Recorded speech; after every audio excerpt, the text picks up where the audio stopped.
Magandang araw po, welcome po sa aking channel, Love9 TV. Patalasasan po, meron po ba kayong mga properties na napapabayaan or non-performing assets? Plan nyo ibenta, pero wala kayong oras sa pagbenta nito.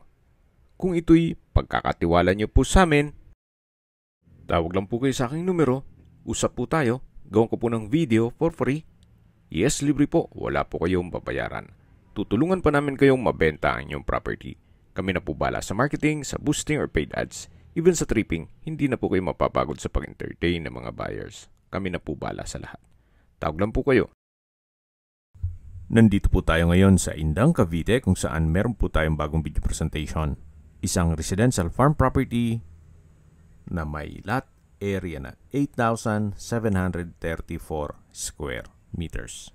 Patag na patag po ang lupa at ito'y along Barangay Road. May access na rin po dito ng tubig, kuryente at internet provider. Ito po'y nasa mataas na lugar. Ang estimated elevation above sea level ay 1,131.2 feet. Dito po sa loob ng property ay meron pong farmhouse na kung saan ito'y livable pa naman. Pero ganun pa man, si owner po ay binebenta ito as lot only. Kung meron man po kayong makitang bahay, yan po ay for free. Mamaya po sa dulong parte ng video, pag-usapan natin ang distance, location at travel time, pati presyo nito. Yan po, tunghayan nyo po itong napagandang lupain kung saan napakatahimik po ng lugar, sariwa ang hangin, at malamig po ang klima. Punong-puno rin po ito ng mahogany trees na kung saan para po itong mini forest. Napakaganda po nito para sa inyong retirement. Napakaaliwalas po. At tungkol naman po sa dokumento nito, ang 7,069 square meters ay titulado.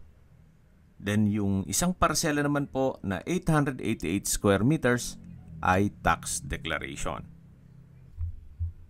Matatanaw na po natin ang bahay na kung saan meron po itong concrete pathways. Yan naman po'y livable naman. Gawa ng from time to time, nagbibisita po si owner dito. Well-maintained naman po yan. Marami po kayong pwedeng i-project dito. Pwede po itong gawing private resort sa laki po nitong property. Pwede rin gawing campsite or gawing family farm estate para kung malaking pamilya po kayo, nasa loob po kayo ng isang compound.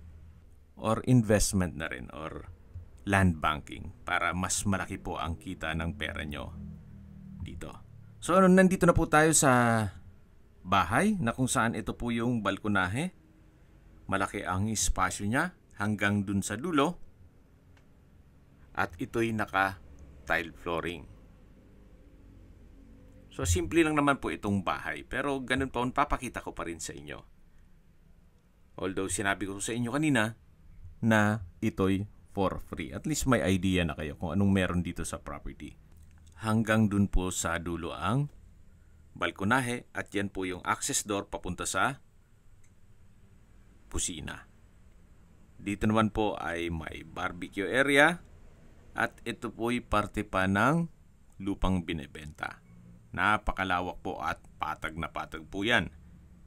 Punong-puno rin po dito sa area na to ng mahogany trees. Actually, kahit po dito lang kayo sa balkonahe, habang nagkakape kayo at pinagmamasdan nyo po ang kapaligiran, very relaxing po ang area. Napakaaliwalas. At dito na po tayo sa main door na meron pong security grill. Then naka-aluminum screen door na rin po ito. At samahan nyo po ako. Pasok po tayo. Welcome po dito sa bahay ni Madam. Naka-solid wood door. Then open concept lang po ito. Nandyan yung living area. O salas. Then naka-tile flooring na po yan. Hanggang dito sa may kusina at dining area. Dito naman po yung dining area. Yan po yung kitchen na may kitchen countertop at breakfast nook. May kitchen cabinet, then storage ng kitchen utensils. Yan po yung access door na pinakita ko kanina mula dun sa balcony o terrace. Naka-solid wood door na rin po yan. At meron din pong security grill. So may gas range, may refrigerator, stainless sink with faucet, at wall-mounted kitchen cabinet. Meron pong ceiling fan. At dito naman po nakapwesto yung bed frame and mattress. Meron din pong sliding glass windows with security grill. Gaya po ng sabi ko sa inyo kanina, open concept lang po ito. Walang partitions. Gawa ng ito'y bakasyonan lang naman ni ma'am. Well-maintained naman po ito, kaya wala naman po kayong ipapagawa. Actually, pwede namang i-retain nyo na lang ito kung sakali man na magpapagawa kayo ng mas malaking bahay na pwede pong gawing guest house. So, yan po ulit yung living area, ito yung dining area, at dito naman po yung banyo o toilet and bath na naka-solid wood door, at kompleto naman po ang bathroom fixtures, ganitong bathroom countertop, vanity mirror, bathroom cabinet, water closet with bidet, wall-mounted towel rack. Then ito po yung shower area na may shower curtain. At ito po yung naka-tile bathroom wall at may overhead shower. Then meron din pong bathroom window. Sa labas po tayo dito sa banyo. Yan po ulit yung dining. Then yung breakfast nook, yung bed frame and mattress, at dito naman po yung living area o salas, at matataw naman natin yung main door. At lalabas na po tayo. Habang pinagmamasdan nyo po ang kapaligiran, pag-usapan na natin ang distance, location, at travel time. Mula po sa East-West Road, ang distance is 1.5 kilometers at ang travel time is 3 minutes. Ang East-West po ay bagong project ng ating gobyerno na kung saan hindi na po kayo dadaan sa mga bayan-bayan. Parang diversion road po yan. Mula Tagaytay going to Alfonso, Indang at ibang parte ng Cavite.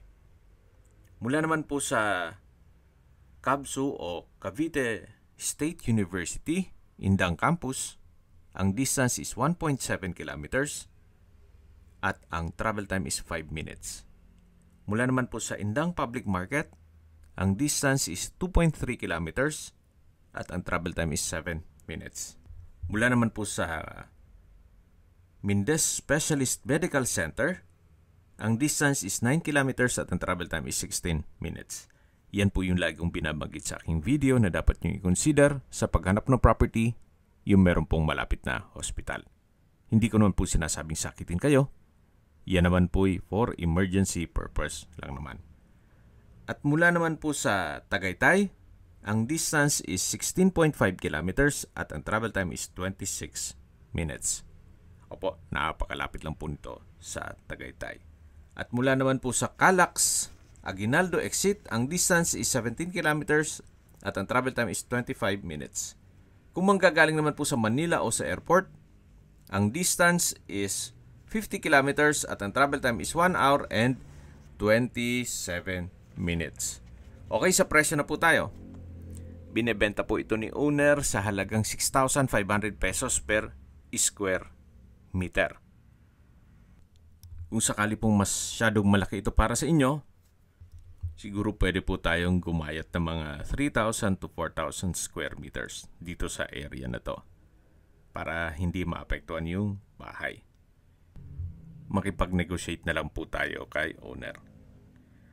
Yan po, tunghayan nyo po itong napagandang property, napakaaliwalas. At summarize ko lang po sa mga nag-skip ng video. Ito po'y nasa Indang, Cavite at may total lot area na 8,734 square meters. Along Barangay Road, may access na po ng tubig, kuryente at internet provider dito sa area. Magpapakonek lang po kayo. At ito ay nasa mataas na lugar. Ang estimated elevation above sea level ay 1,131.2 feet. Ang malaking parsela ng lupa po ay 7,069 square meters kung saan ito'y titulado, at ang 888 square meters ay tax declaration. Upon tripping po, i-discuss namin sa inyo kung saan banda ang maliit na parsela ng lupa. So ito po yung daan mula sa gate papunta sa bahay. Yan po yung concrete pathways. Napakaganda po, napakaaliwalas. Bihira na po ang ganitong property na malapit pa sa highway. Actually, ilang steps lang po nasa provincial highway na kayo. Kaya accessible din po ito ng public transportation. Ang gandahan po dito sa Indang ay hindi pa ganun ka congested. Compare nyo sa Tagaytay. Although, ang klima po ay same with Tagaytay. Malamig din po ang klima dito. At malayo na po ito sa 14 kilometers danger zone ng Taal Volcano. Hanggang sa dulo po ang property line. Ang kagandahan po dito sa lupa ni na Madam, ito po'y well-maintained. Kita nyo naman, napakalinis po, napakaliwalas. Hindi po masukal. Kung sakali pong magpaset kayo ng tripping, at least ahead of time, yan naman po kung gusto nyo pang makita yung loob ng bahay. Gawa ng si Madam po ay nakatira sa Manila. Pero simple lang naman yung bahay. Ang importante itong mismong buong property ang makita nyo na kung saan napakaganda po. Kung may mga katanungan po kayo, tawag lang po kayo sa aking numero. Sa mga kababayan naman natin nasa ibang bansa, meron po akong WhatsApp, Viber at Telegram. Same number lang po, 0917-316-3399. Sa mga nagtatanong naman po ng aming Facebook, meron po aming Facebook page na Nov9TV at Facebook Real Video. Meron din pong TikTok at Instagram. May ibang YouTube channel po kami, the Nov9TV channel, Nov9TV Listings, Nov9TV On The Spot, Nov9TV Updates, at Nov9TV House Rental. Sana po naibigyan nyo ang video presentation. Paki-like and subscribe na lang po sa aking channel para ma-update din po kayo sa aking future listings. Kung sakali po hanap nyo yung mas malaking sukat ng lupa, meron din po kami ibang listings na pwede nyong pagpilian. Huwag po kayong mag-atubiling tumawag sa amin.